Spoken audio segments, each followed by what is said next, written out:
Friends, welcome back to my channel. और आज का टॉपिक है कि आप 1000 के अंदर जो रैंकिंग लाने की सोचते हैं तो वो कैसे आप अपने टारगेट को अचीव कर सकते हैं। ठीक है, टारगेट को अचीव कैसे किया जा सकता है। जो आपकी टारगेट है कि हाँ भाई 1000 के नीचे जाना है मैंने। ठीक है, जैसा कि आप लोगों को पता है कि जो भी कैंडिडेट्स 500 के नीचे आते हैं, 500 के हिसाब से काउंटिंग होती है, वो मैं बताता हूँ आपको। ये जो 500 के नीचे वाली वायलसी वाली कहानी चली वो कैसे काउंटिंग होती है। ठीक है, अगर आप 1000 के नीचे हैं, इस 1000 के नीचे में क्या होता है कि जितने भी नेवी और एयरफोर्स वाले कैंडिडेट्स हैं, नेवी और एयरफोर्स को हटा के भी अगर रैंकिंग आपकी 500 के नीचे जाती है, आई होप सो कि जिनके 1000 जाती है वो 500 के नीचे आ ही जाते हैं, तो उनको वाइल्सी करने का मौका मिलता है। ठीक है, वाइल्सी के ऊपर मैंने अब तक वीडियोस नहीं बनाया, बट मैं आगे आने वाले वीडियोस में लेके आऊँगा, आपको बताऊँगा वाइल्सी के बारे में कि वहाँ क्या अपॉर्चुनिटीज़ है और क्या चीज़ें हैं, आपको वाइल्सी जाना चाहिए कि नहीं जाना चाहिए, वाइल्सी में आपको कितने सारे बेनिफिट्स मिलने वाले हैं। ठीक है, ओके। तो अगर आपको वाइल्सी जाना है या फिर आपको पीडीपी के लिए जाना है पंचमढ़ी, ठीक, तो आप कैसे करें तैयारी कि आप इन सारी चीज़ों को अवेल कर सकते हैं। इसमें क्या होता है, देखिए, अगर आपको अपॉर्चुनिटीज़ मिलती है आगे पीडीपी के लिए, तो पीडीपी में क्या होने वाला है, पीडीपी अगर आप जाते हो तो वहाँ पे आपको कुछ अच्छा सा टाइम मिलता है, आपको काफ़ी टाइम मिलता है अपनी एसएसबी की प्रिपरेशन के लिए। ठीक है, लोग कहते हैं एसएसबी पर्सनैलिटी की टेस्ट होती है, बट जो आपकी नॉलेज है ना, नॉलेज भी पर्सनैलिटी का पार्ट है एक। ठीक है, तो यहाँ पे आपको बहुत ज़्यादा अपॉर्चुनिटी मिलती है अपने नॉलेज को बढ़ाने का, अपने बॉडी लैंग्वेज को ठीक करने का, लोगों के साथ आप गैदर होते हो, आपको थोड़ा सा फील मिलता है एक्चुअल चीज़ का कि एसएसबी के दौरान क्या होने वाला है। ठीक है, कुछ ऐसे कैंडिडेट्स होंगे जिनको एसएसबी के बारे में पता है, कुछ ऐसे होंगे जिनको कुछ भी नहीं पता है। तो यहाँ पे अगर आप पीडीपी के लिए जाते हैं, वाइल्सी के लिए जाते हैं, तो थोड़ी सी तो जो चीज़ें हैं वो आपको पता चलेंगी। ठीक है, ओके। तो चलिए फिर मैं आपको बताता हूँ सब्जेक्ट वाइज और किस चीज़ को ध्यान में रखते हुए आपने तैयारी करनी है कि आप अपने टारगेट को अचीव करें। पहली बात है, मैं चलता हूँ स्टडी के ऊपर। ठीक है, तो जो भाई आपके पास बुक है, पहली चीज़, बुक से आप 1000 वाली चीज़ अचीव करना मुश्किल है। जो बंदा कहता है कि हाँ भाई मैंने बिलो 1000 रैंक स्कोर करी है बुक पढ़ के, वो सिर्फ बुक पढ़ के नहीं होती है। या तो उसके पास पहले से बहुत अच्छी नॉलेज है, तभी वो चीज़ इसको अचीव कर सकता है। ठीक है, बट अगर आपके पास पहले से नॉलेज नहीं तो सिर्फ बुक पढ़ने से नहीं होगा, बिकॉज बुक से 30 से 40% हार्डली आपको चीज़ें मिलती हैं। जिन्होंने पेपर दिया होगा या पेपर देखे होंगे उनको भी ये चीज़ें समझ में आ गई होंगी अभी तक, और नहीं है तो अपने जाके आप पेपर को एनालाइज करिए और एक बार बुक को पूरा थोड़ा थोड़ा पढ़िए, तो उतनी चीज़ें आप अचीव कर पाएंगे। और जो पहले दे चुके हैं उनको तो ये चीज़ पता ही होगी। ठीक है, अभी चलते हैं पेपर वाइज कि कौन से पेपर में कितने नंबर लाने और क्या तैयारी करनी है। अगर हम पेपर 1 को लेते हैं, अगर हमने 1000 के नीचे रैंक करना है, तो आपकी जो रीजनिंग है ना, 90 मार्क्स की आपकी रीजनिंग आती है। 90 नहीं, मतलब 90 क्वेश्चन आते हैं आपके, 180 मार्क्स। ठीक है, तो ये जो 90 क्वेश्चन है इसमें आपको 85 प्लस स्कोर करना पड़ेगा यहाँ पे इस 90 में से, तो आप थोड़े से मेजोरिटी में आएंगे। बिकॉज ये जो रीजनिंग वाला पोर्शन है ये सबका अच्छा जाता है, सबको रीजनिंग आती है, तो आपको 85 प्लस, मतलब 85 प्लस कहने मतलब आप 90s तक भी टच कर देते हैं। बस एक दो क्वेश्चन हो सकता है आपसे ना बने, तो एक दो क्वेश्चन एक्सेप्शंस हैं, बट इसमें कम से कम आप 88 87 तक तो जाइए मिनिमम। इसके बाद जो नेक्स्ट चीज़ चल रही है, मैं रीजनिंग के लिए वैसे लगातार वीडियोस लेके आ रहा हूँ, आप लोग रीजनिंग को हल्के में ले जाते हो, बट बहुत बार क्वेश्चन थोड़े से घूम के आ जाते हैं, टफ नहीं आता है, थोड़ा सा इसको घुमा के लेके पकड़ते हैं वो। ठीक है, आप जा सकते हो यहाँ पे डायरेक्ट, अगर आपको नॉलेज है तो आप यहाँ से यहाँ डायरेक्ट पहुँच सकते हो, बट वो थोड़ा घुमा के लेके आते हैं, तब आप यहाँ थोड़ा पहुँचने में आपको दिक्कत होती है। तो वीडियोज़ को फॉलोअप करिए, वहाँ पर काफ़ी चीज़ें हैं जो आपकी नॉलेज के लिए हैं, जहाँ से आपकी नॉलेज इन्हेंस होगी। ठीक है, तो इसके बाद चलते हैं हम, अगला जो पोर्शन बचता है हमारे पास, अगला पोर्शन हमारे पास 60 क्वेश्चन हमारे पास बचते हैं। ठीक है, जो मैथ्स के होते हैं, ये मैथ्स वाला जो पोर्शन है ये पोर्शन बहुत ही ईजी होता है। ठीक है, और स्पेशली जब मैंने बुक की बात करी है, तो आपकी जो मैथ्स है वो बुक बहुत ज़्यादा कंटेंट नहीं करती है, यहाँ पे बहुत सारे क्वेश्चंस नहीं है आपके मैथ्स में। और ये जो 60 मार्क्स का मैथ्स है ये बहुत ही ईजी और बहुत ही बेसिक स्टैंडर्ड में होता है। अगर आपको पूरे अच्छे से फॉर्मूलाज आते हैं और आपने थोड़ा सा भी प्रैक्टिस किया है तो मैथ्स को आप हिट करेंगे। अब इस मैथ्स को हिट करने का क्या सौदा है, अभी मैथ्स में कितने नंबर आपको हिट करने हैं। मैथ्स में बेसिकली देखिए, इस मैथ्स में ना ही आपकी ट्रिग्नोमेट्री आती है ना ही ज्योमेट्री आती है, इसमें सिर्फ अर्थमेटिक कैरी करता है ये मैथ्स। ठीक है, तो इस अर्थमेटिक वाले पोर्शन में आपको कितना जाना है, इस अर्थमेटिक वाले पोर्शन में आपको कम से कम 40 प्लस रखना है अपने आप को। ठीक है, तो अगर आप इसमें 40 प्लस अपने आप को रखते हैं तो यहाँ पे 40 और वहाँ पे 85, कितना हो गया भाई टोटल? अभी आप जा रहे हैं 125 में, ठीक है। कुछ सट्टे भी मारोगे, आपको जो नहीं आ रहा होगा उस जो सट्टे मारोगे उसमें से भी हो सकता है आपको 5-7 नंबर मिल जाए, बट मैं उनको कंसिडर नहीं करता। तो मैंने बोला आपको 125 नंबर फर्स्ट पेपर में लेके आने के लिए, ठीक है। 125 से मार्जिन 130 के बीच में रहेगा अगर आपका, तो आप थोड़े से क्राइटेरिया के आसपास आने लगोगे, ठीक। अच्छा चलिए, इसके बाद चलते हैं हम अगली कहानी के ऊपर। अब जो अगला पेपर आता है आपका सी जेड अगर आप बुक से पढ़ने जाएंगे तो सी जेड में आपको बहुत सारी समस्याएं आएंगी। क्यों समस्या आएंगी? बुक में सिर्फ हिस्ट्री, ज्योग्राफी और पॉलिटी, और उसके साथ में क्या है, साइंस वाले पोर्शन। साइंस भी आती है, ये आप लोगों को पता होना चाहिए। साइंस से भी क्वेश्चन आते हैं और कंप्यूटर से भी क्वेश्चन आते हैं, ठीक है। जो आपके कंप्यूटर क्वेश्चन है वो भी बनते हैं यहाँ पे, मतलब आईटी से क्वेश्चंस आते हैं आपके, बहुत टफ नहीं आते हैं, बेसिक तरीके के क्वेश्चन आते हैं। Input output device, RAM ROM, इन सब के ऊपर में, ठीक है। सॉफ्टवेयर्स के ऊपर में कौन सा मालवेयर है, ठीक है, कौन सा स्पाईवेयर है, इन सब टाइप के क्वेश्चंस आते हैं। मैं कोशिश करूँगा आगे एक वीडियो लेके आऊँ जिसमें कि मैं आपको ये चीज़ एक्सप्लेन कर सकूँ थोड़ा सा, ठीक है। तो अब हम आगे चलते हैं इसके बाद। तो ये वाली जो पोर्शन, इसमें आपको हिस्ट्री, ज्योग्राफी और आपकी पॉलिटी तो कवर हो जाती है। साइंस भी मोरलेस कवर होता है, बहुत अच्छा तो नहीं बताऊंगा मैं साइंस यहाँ कवर्ड है, बट हाँ ठीक है, फिर भी साइंस कवर करता है। इसमें सबसे ज़्यादा जो रिलेवेंसी मिलती है आपको पॉलिटी और यहाँ पे मिलती है आपकी ज्योग्राफी में, ठीक है। ये सबसे ज़्यादा अच्छे रिलेवेंट दिए हुए हैं बुक में, इस आपकी जो अरिहंत की बुक है, ठीक। अच्छा, इसके साथ साथ आप अगर और अच्छा स्कोर करना चाहते तो एक अरिहंत की किताब आती है, छोटी सी पतली वाली, ठीक है। 30 रुपीज़ मेरे हिसाब से कॉस्टिंग है उसका, 30 रुपीज़। आप उस बुक को भी फॉलो कर सकते हैं, वो भी काफ़ी हेल्प करेगी आपको एसीसी रिटन एग्ज़ाम क्लियर करने के लिए, ठीक है। तो यहाँ पे भाई आप मार कहाँ खा जाते हो? जनरल के ऊपर मार खा जाते हो। जनरल के क्वेश्चन आते हैं ना जनरल से, करंट एंड जनरल। जो करंट वाले हैं, करंट तो वो लगातार करंट, चलिए मैं अपने टेलीग्राम पे अपलोड कर रहा हूँ, वहाँ से फ़िलहाल आपको हेल्प मिल जाएंगे। बट उसके लिए ये है कि डेली बेसिस पे पढ़ना पड़ेगा। आप एग्ज़ाम से पहले सोचेंगे मैं आज पढ़ लूँ 100 क्वेश्चन, तो वो टफ हो जाएंगे, ठीक है। अगर मैं 10 क्वेश्चन अपलोड करता हूँ अपने चैनल पे, तो आप मान के चलिए कि मैं हर महीने का 300 क्वेश्चन अपलोड करता हूँ। आप डेली बेसिस पे देखोगे तो इस 300 में से कम 200 तो आपको याद रहेंगे ही रहेंगे। कौन जानता आपका लक कितना फेवर कर जाए आपको। तो इसको डेली बेसिस पे पढ़िए। करंट को ये मत सोचिए कि मैं एग्जाम से जस्ट पहले पढ़ना शुरू करूँगा और मैं करंट में अचीव कर जाऊँगा, बिकॉज करंट से आपके कम से कम 30 क्वेश्चन आते हैं, 30 क्वेश्चन, 20 से 30 क्वेश्चन का मार्जिन करंट टच करता है। और रहा सवाल अब स्टैटिक करंट का, तो स्टैटिक करंट के लिए मैंने वीडियोज़ अपलोड करी है, मैं डिस्क्रिप्शन में उनका लिंक भी दे दूंगा, वहाँ से आप थोड़ा टॉपिक्स जो हैं उनको फॉलोअप करिए। अगर आप चाहते हैं कि आप एक जगह पूरा कंपाइल पढ़ें तो उसके लिए मेरे पास नोट्स भी अवेलेबल है, ठीक है। बट आप पहले वीडियो को फॉलोअप करिए, वहाँ पे आप चीज़ें देखिए, समझिए पहले, ठीक है। इसके बाद आप बढ़िए नोट्स के लिए। वैसे टाइम कम है तो डिसीजन आप ले सकते हैं अपना कि आपको क्या करना है और कैसे तैयारी करनी है, ठीक है।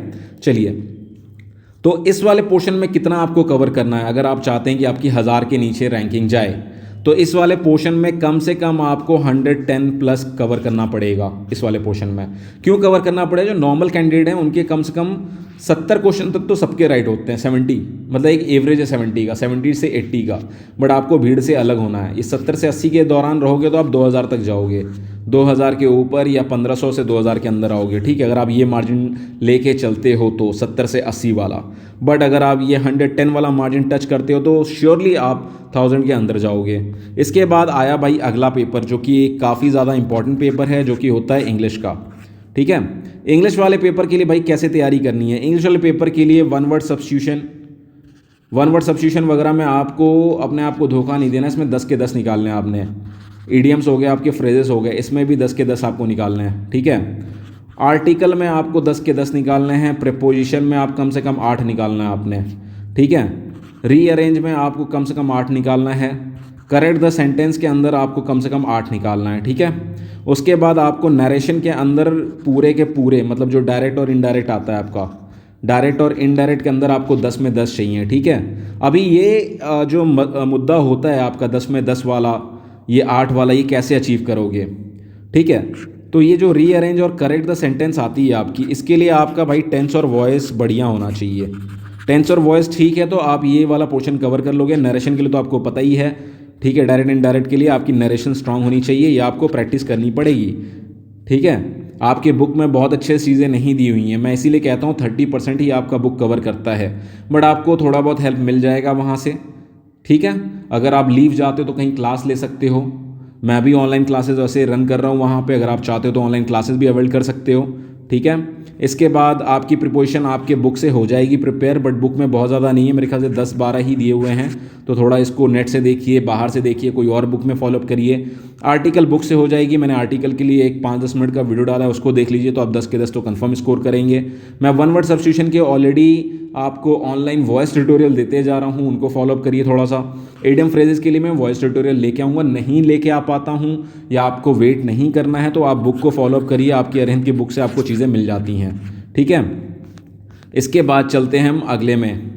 यहाँ पे जो स्पेलिंग रूल है भाई वो आपको तैयार करनी है। जब आप एंटोनिम सिनोनिम्स वगैरह पढ़ते हो तो एंटोनिम सिनोनिम्स को आपने खुद ही पढ़ना है। ठीक है, पढ़ना भी है और रटना भी है, उसके स्पेलिंग को भी रटना है। तो यहाँ से जो स्पेलिंग रूलिंग वाली चीज़ है ना, स्पेलिंग करेक्शन वाला, वो आप फाइंड आउट कर लोगे। आपको एंटोनिम सिनोनिम्स में कितना स्कोर करना पड़ेगा भाई? एंटोनिम सिनोनिम्स कम से कम 7 स्कोर करना पड़ेगा। स्पेलिंग रूल में कम से कम आपको 7 स्कोर करना पड़ेगा। ठीक। और एक वहाँ पर आता है पैसेज के अंदर फिलिंग द ब्लैंक्स वाला, पैसेज में आता है फिल इन द ब्लैंक्स, उसके अंदर आपको 10 के 10 लाने पड़ेंगे। तो आप एक मोटा मोटा अपना स्ट्रक्चर जोड़िए, कितने नंबर हो गए, आपने कितने स्कोर कर दिए? 10 10 20 10 30 30 और 8 38 38 और 8 46 46 और 8 54 54 और 10 64 64 और 14 हो गए ये आपके 64 और 10 हो गया 74 74 4 78 78 नंबर तो यहाँ हो गए। और भी जो बचे हुए पोर्शंस हैं उनके अंदर भी आप थोड़ा बहुत स्कोर करोगे ही। बच गए आपके 3 टॉपिक, उनमें से भी आप कम से कम कुछ नहीं तो 15 आपने स्कोर करना पड़ेगा। ठीक है। तो यहाँ 78 और 10 हो गया आपके 88, 88 और 5 हो गया आपके 93। तो यहाँ पे एक जो एवरेज है वो एवरेज कितनी जानी चाहिए आपकी? 90 से 98 या 100 तक अगर आप जाते हो तो आप काबिल हो 1000 के अंदर आने के लिए। ठीक है। अभी ये काबिलियत आपको तैयार करनी पड़ेगी। ठीक है। तो इसके लिए अगर इंग्लिश की क्लासेस वगैरह लेनी है तो आप यहाँ कांटेक्ट कर सकते हैं, यहाँ आपको क्लास प्रोवाइड कर दी जाएगी। ठीक है। और सेम अगर आप रीजनिंग के लिए देख रहे हैं कि मैथ्स के लिए कुछ अच्छा आपने प्रिपेयर करना है तो सेम सारों के लिए यहाँ पे ऑप्शंस हैं। अगर आप कोई भी सब्जेक्ट का नोट्स परचेस करना चाहते हो तो यहाँ से कर सकते हैं। ये इसलिए कहता हूँ कि अभी आपके पास टाइम है, अभी आप नोट्स लेके पढ़ सकते हो, आपके पास ऑप्शन है। अभी 3 महीने आपके हाथों में बचे हुए हैं, तो 3 महीने बहुत होते हैं। एसएससी की तैयारी अगर आप पूरा समय देते हो दिन के 7-8 घंटे तो 1 महीने से ज़्यादा का सिलेबस नहीं है, 1 मंथ में आप एसएससी क्लियर कर दोगे विथ बिलो 1000 रैंकिंग। ठीक है। बट आप लोगों में क्या दिक्कत आती है कि टाइम नहीं हो पाता यार। ठीक है। तो इसलिए बूंद बूंद से सागर भरो। एक दिन में मत सोचो कि एक ही दिन में पढ़ लूँगा, इंतज़ार मत करो कि छुट्टी जाऊँगा मैं तब पढ़ूंगा। अभी से पढ़ना शुरू करो, छुट्टी जाओगे वो आपका प्लस पॉइंट रहेगा, उस टाइम में और अच्छी तैयारी करना आप। बट जब तक छुट्टी नहीं जाते हो तब तक पढ़ाई करते रहो, बिकॉज आपने ठाना है कि आपने बनना है तो उसके लिए आपको पढ़ना पड़ेगा, कोई और नहीं आने वाला बाहर से पढ़ने के लिए। ठीक है। तो अभी ये हो गया आपके यहाँ पे इंग्लिश। अब सब्जेक्टिव की रही बात। सब्जेक्टिव में भाई सब्जेक्टिव होती है प्रैक्टिस की चीज़। जिसकी पहले से ग्रामर ठीक है, इंग्लिश ठीक है, वो तो सब्जेक्टिव स्कोर करेगा। जिसकी पहले से ग्रामर वगैरह ठीक नहीं है, सब्जेक्टिव उनके लिए बहुत बड़ा हर्डल हो जाता है। ठीक है। तो प्रैक्टिस भी करना है, उसको करेक्शन भी करवाना है, क्योंकि अगर आप सिर्फ प्रैक्टिस करते रहोगे तो आपको लगेगा हाँ भाई मैं एकदम अच्छा लिख रहा हूँ, एकदम ज़बरदस्त लिख रहा हूँ, धुआंधार लिख रहा हूँ, मैंने फाड़ दिया, चीर दिया, मैंने उखाड़ दिया। बट लास्ट में क्या होता है, बोलते हैं सर भाई मेरा क्लियर नहीं हुआ। क्यों क्लियर नहीं हुआ? क्योंकि वो आपने जो लिखा ना आपको यही ठीक लगा कि हाँ भाई आपने लिख दिया, आपने ऐसे लिख के आया तो बोला हाँ भाई मैंने तो स्ट्रेट लाइन लिखा था वहाँ पे, बट आपने क्या किया, आपने वहाँ जिगजैग किया है। ठीक है। तो इंग्लिश ऐसा सब्जेक्ट है जिसमें आप जितना सिंपल लिखोगे आपको उतना ही अच्छे नंबर मिलेंगे, आप जितना जिगजैग जाओगे दिक्कत उतनी ही आएगी आपको। ठीक है। समझने वाले को दिक्कत तो बोलेगा अरे यार पता नहीं क्या लिखा है, दे दे इसको गुल्ले के साथ फिट कर दे इसको इतने। ठीक है। 60 का है तो आपको आधा ही नंबर मिला, तो आप कितना जाओगे फिर 80 में से भाई? ज़्यादा ज़्यादा 90 जाओगे आप, और क्या जाओगे फिर? ठीक। तो गुल्ले के साथ में तो नहीं बिठाएगा वो। तो इसके लिए क्या करना है भाई, प्रैक्टिस करना है। और समय बहुत ही बढ़िया है, अगर आप कम से कम 20-20 ऐसे और 20 लेटर राइटिंग वगैरह भी करके जाते हो, 20 letter writing, 20 picture writing, 20 short notes, तो आप धमाल मचा दोगे एग्जाम में, धमाल। आपके लिए कुछ नहीं होगा। बट हाँ उसको करेक्शन पक्का करवाना, अपने यूनिट में अफसरों से करवा लो, अपने साथ वाले से करवा लो, किसी की इंग्लिश बढ़िया है वहाँ पे तो अपॉर्चुनिटीज़ मिलती है आपको। तो ठीक है। बट इसको प्रैक्टिस करके आना है, अगर आपके मन में है कि हाँ भाई मैंने अच्छा स्कोर करना है। ठीक है। सिर्फ पास होने वालों के लिए तो भगवान भरोसे जाओ कि भाई मैं सिर्फ पास ही होना है मैंने, तो उसके लिए भी पढ़ना पड़ेगा आपको। कभी ये नहीं सोच के जाना कि मैंने पास होना है। अच्छे अच्छे कैंडिडेट्स हैं जो एक बार स्कोर करते हैं बिलो 600 वगैरह और बाद में देखते हैं तो भाई अगले बार उनको मिल गया गुल्ला। क्यों? ओवर कॉन्फिडेंट कि मैंने तो क्लियर कर ही रखा, मेरा तो हो ही जाएगा, पढ़ के आना पक्का। बिकॉज सबसे बड़ी बात है एज आपके पास, यूनिट्स अपॉर्चुनिटीज़, क्योंकि यहाँ पे ये सिविल एंट्री नहीं है कि आपने पैसे दिए फॉर्म भर दिए, आपको यहाँ पे 1 रुपये भी पे नहीं करने पड़ते, 1 रुपये भी आप पे नहीं करते हो और आप जाते हो एग्जाम देने के लिए भारतीय सेना में अफसर बनने के लिए। जो सिविलियन CDS और NDA वाले आते हैं वो UPSC का फॉर्म भर के आते हैं, उनको किसी से रिक्वेस्ट नहीं करना पड़ता, उनको डायरेक्ट फॉर्म भरना, फॉर्म के लिए पे करना और कर लिया। यहाँ पे आपको पे नहीं करना, यहाँ पे आपको अपनी काबिलियत दिखानी है। अगर यूनिट ने आपको स्पेयर किया है कि हाँ भाई आप ACC एग्ज़ाम दोगे, तो एक बार यूनिट ने स्पेयर किया, अगर परफॉर्मेंस नहीं है तो अगली बार यूनिट बोलेगी यार टाइम पास करके आता है, इसको छोड़ो यार, किसी और को चांस दो, क्योंकि आपको पता है मैन पावर की कितनी प्रॉब्लम्स है। तो जो चांस मिला है उसको अच्छे से अवॉइड करो, बार बार ऑप्शन नहीं मिलते, इसलिए तैयारी अच्छी करो, ठीक है। बहुतों ने तुम्हें कहानी सुनाई होगी हमने तो कोई तैयारी नहीं करी, सब ऐसी फेक हवे में बोलते हैं हमने तैयारी नहीं करी, सबने तैयारी करी है, ठीक है। तो उनकी बातों में मत फंसना, अपनी तैयारी खुद से करना, ठीक। चलिए फिर हम चलते हैं अगले पोर्शन के ऊपर। अगला पोर्शन हमारा हो जाता है क्या, ACT। अभी देखिए ACT के पेपर में आपने क्या करना है। अभी जो भी आपने यहाँ पे ह्यूमैनिटीज़ पढ़ी थी, ठीक है, उस ह्यूमैनिटीज़ का मतलब जो हिस्ट्री, ज्योग्राफी, आपकी जो पॉलिटी आपने पढ़ी थी उसका पूरा इस्तेमाल यहाँ कर देना है जी जान जोक के, ठीक है। तो यहाँ पे आपको बुक काफ़ी अच्छा हेल्प करने वाली है। यहाँ पे आपकी अरिहंत की बुक, ठीक है, अरिहंत वाली किताब, और जो मैंने आपको बताई अभी 30 रुपये वाली अरिहंत की किताब एक आती है वो काफ़ी हेल्प करेगी यहाँ पे आपको हिस्ट्री, ज्योग्राफी और पॉलिटी के लिए, ठीक। इसके बाद अगला हर्डल आता है आपको साइंस के लिए। यहाँ पे कितने स्कोर करने हैं भाई, इसमें आपको कम से कम 40+ लेके जाना है अपने आप को यहाँ पे, ठीक है। 40+ नहीं भी जाते तो 35 तो कम से कम, मिनिमम 35+ जाना है आपको, ठीक। और अगले पेपर में क्या करना है आपने, अगला जो पेपर होगा आपका साइंस का, साइंस के लिए भी सेम चीज़ है, 35+ जाओगे आप, ठीक। उसके बाद बचा भाई मैथ्स। अब ये वाला मैथ्स थोड़ा सा टफ आता है। क्यों टफ आता है, इसके अंदर ट्रिग्नोमेट्री भी आ जाती है, इसके अंदर आपकी ज्योमेट्री भी आ जाती है, इसके अंदर अलजेब्रा भी आ जाता है, इसके अंदर अरिथमेटिक भी आ जाता है, ठीक है, इसके अंदर मेंसुरेशन भी आ जाता है, तो थोड़ा सा पोर्शन टफ हो जाता है। तो मैंने 35-40 का कांड आपको इसलिए बताया कि अगर आपने इस पोर्शन में बहुत अच्छा स्कोर नहीं किया तो जो आपका एक एवरेज है ना वो एवरेज मेंटेन हो जाएगा, आप 100+ चले ही जाओगे नॉर्मल में भी। अगर आप दोनों पेपर में 40-40 स्कोर करते हो तो ऊपर आपके हो गया 80 दो पोर्शन में। मैथ्स में बहुत ज़्यादा नहीं तो 30 भी स्कोर किया तो आपने 110 तक पहुंचा दिया अपने आप को, ठीक है। बट तैयारी अच्छी करनी है मैथ्स के ऊपर। मैथ्स के ऊपर तैयारी इसलिए अच्छी करनी है क्योंकि मैथ्स का शॉर्ट होता है। आपने तैयारी कर रखी है तो आप 101% हिट ही करोगे, बट इसके लिए आपको तैयारी करनी पड़ेगी, ठीक है। आपके बुक्स में बहुत अच्छे से नहीं दिया हुआ है, आप RD शर्मा वगैरह किसी के बुक्स फॉलो अप कर सकते हो तो कर लो, ठीक है। बट उसके अंदर भी आपको अगर चीज़ें नहीं समझ में आती कि आपको क्या पढ़ना है क्या करना है तो सब वेस्ट हो जाएगा और टाइम आपके पास अब बहुत ही कम बचा है। कहने के लिए 3 महीने हैं बट यूनिट में कभी ड्यूटी आएगी तो कभी कुछ आएगी, तो हो सकता है आपको टाइम ना मिले, ठीक है। तो जो चीज़ पढ़ना है उसी पे ध्यान दो। अभी लेफ्ट राइट ज़्यादा घूम फिर के फ़ायदा नहीं। अगर आप 6 महीने पहले से कोई और बुक फॉलो करते तो अलग बात थी, बट अब आपके पास खाली 3 महीने बचे हैं, इसमें और फौज की फटीक कम होने वाली नहीं है। मैन पावर की हालत आप देख रहे हो, कोविड की हालत आप देख रहे हो, ना छुट्टी मिलने वाली है ना कुछ और मिलने वाला है, ठीक है। और उसके ऊपर से रहा जून जुलाई का महीना। जून जुलाई के महीने के बारे में पता है आपको खासियत क्या होती है? ठीक है, खासियत बताऊँ मैं जून जुलाई का? चलो मैं बता ही देता हूँ जून जुलाई का खासियत क्या होता है। सबसे बड़ा खासियत क्या है पता है? एक तो ज़बरदस्त गर्मी होती है, उसके ऊपर से कोई क्लोज्ड हॉलीडे नहीं होता भाई, इसमें कोई हॉलीडे है ही नहीं, इसके अंदर कोई हॉलीडे नहीं है आपका इसमें। तो आप ये नहीं सोचना आपको बढ़िया टाइम मिलने वाला है। जून जुलाई का जो महीना है कोई छुट्टी नहीं होती इसमें, एक दिन भी संडे के अलावा आपको लीव नहीं मिलने वाला। तो आप सोचो फिर तैयारी में कितनी मुश्किलें आएंगी। इसलिए जितना समय मिला है उसको परफेक्ट जगह पे लेके जाइए और अपना पूरा ध्यान लगाइए। मैंने जो भी अपने करंट वगैरह है मैं टेलीग्राम का लिंक डिस्क्रिप्शन में डाल देता हूँ, ठीक है। डिस्क्रिप्शन से आप टेलीग्राम का लिंक ले लो और वहाँ पे जो करंट की तैयारी है वो रेगुलर बेसिस पे करते रहो, ठीक है। बट ये चीज़ याद रखना कि कोई छुट्टी नहीं है, तो आपको उतना समय जो मिलेगा वो एग्जैक्ट चीज़ पे देना है। लेफ्ट राइट में दोगे तो आपको दिक्कतें आएंगी। बाद बाकी दिक्कतें अभी मैं अपने मुंह से क्या बताऊँ आपको, जब आप फाइनल अपना रिजल्ट देखो तो आपको एहसास होगा यार मैं कहीं सही डायरेक्शन में पढ़ाई की होती तो शायद अच्छा होता, ठीक है। बगैर गुरु के तो एकलव्य भी आगे नहीं निकल पाया था भाई। तो बस यही रहा मेरा कहने का मतलब और यही रही चीज़ें। अगर आपको 1000 के नीचे स्कोर करना है तो ये सारी चीज़ें आपको इतने नंबर्स के साथ आगे आना पड़ेगा। और इसमें सिर्फ 1000 ही नहीं जाओगे आप 1000 के नीचे मतलब 500 तक भी क्लिक कर जाओगे। अभी डिपेंड करता है कि आपके पेपर में आपने कितना अच्छा और किया है कि आपके साथ वालों ने और थोड़ा कितना ख़राब किया है। क्योंकि यहाँ तो मेरिट लगती है, यहाँ तो कोई फिक्स मार्जिन है नहीं कि 70% प्लस गया बंदा तो इतनी रैंकिंग आएगी। यहाँ तो आपकी भीड़ है, हो सकता है 70 नंबर अगर 70% प्लस जा रहे हो तो हो सकता है आप नंबर 1 भी आ जाओ, ठीक है। बट इसमें गारंटी है कि भाई आप 1000 के नीचे तो जाओगे ही, कंफर्म है। अब 1000 में आपका नसीब साथ दे, आपको कितना की कितना ऊपर लेके जाने वाला है, ठीक है।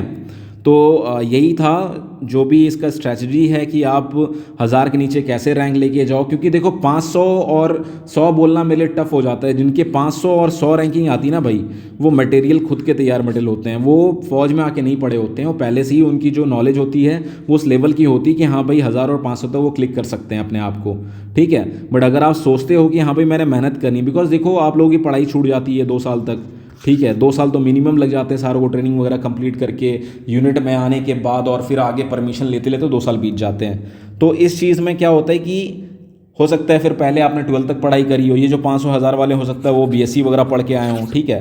बट 1000 के नीचे रैंक लाना कोई बड़ी बात नहीं है यार, 1000 के नीचे ईजिली रैंक आ सकती है। बट डेडिकेशन के साथ और सही डायरेक्शन में पढ़ाई करनी है आपने। जो बुक से मेरे को रेफ़र करने वाले, मैंने बुक्स आपको रेफ़र कर दी है, तो अगर आप चाहते हैं बुक से पढ़ना तो बुक से पढ़ सकते हैं। अगर आप चाहते हैं कि नोट्स लेके सही डायरेक्शन में सही दिशा में पढ़ना और इजीली आप 1000 स्कोर करना चाहते हो तो इजीली आप स्कोर कर सकते हैं, ठीक है। तो एक बार और मैं यहाँ पे नंबर अपना मेंशन कर देता हूँ, और मैं अपने डिस्क्रिप्शन में भी नंबर डाल दूंगा। अगर किसी को रिक्वायरमेंट हो नोट्स की या कोई गाइडलाइन की तो यहाँ आप कॉल करके पक्का पूछ सकते हो कि हाँ भाई सर मेरे ऐसे ऐसे कंडीशन है, अभी मैं किस हिसाब से पढूं और कितना टाइम स्पेयर करूँ, किस सब्जेक्ट को कितना टाइम दूँ। मैंने एक स्ट्रैटेजी भी बताई थी आपको कैसे पढ़ना है, हर एक वीक में कैसे क्या क्लोज करना है, कि जब तक आपकी एग्ज़ाम आए तब तक आप पूर्ण रूप से तैयार रहें अपने एग्ज़ाम को फेस करने के लिए। सो यही था। मैं आशा करता हूँ कि शायद आप लोग चीज़ को समझ गए होंगे और अपने एग्जैक्ट डायरेक्शन में जाओगे और अच्छी तैयारी करोगे। तो अगर आपको ये वीडियो मेरा अच्छा लगा हो तो प्लीज़ लाइक करिए, शेयर करिए, और जितना जितना हो सकता है इसको फॉरवर्ड करिए। सारों को पता होनी चाहिए भाई क्या चीज़ें हैं, कैसे तैयारी करनी है। आप किसी एक का भला करोगे तो हो सकता है आपकी और चीज़ें, आपको हो सकता है उसके पास कुछ नॉलेज की चीज़ हो वो आपसे शेयर करे, ठीक है। इसलिए अगर अफसर बनना है तो चीज़ों को शेयर करते रहना है, चाहे कुछ भी हो, ठीक है। बट अगर आपको अच्छा लगता है तभी सामने वाली चीज़ें ग्रैब्स करिए। अगर आपको लगता है यहाँ भाई ख़राब चीज़ है तो फिर उसको ड्रॉप करिए वहीं पे, ठीक है। So if you like my video please do like subscribe my channel and thanks for watching my video. जय हिंद।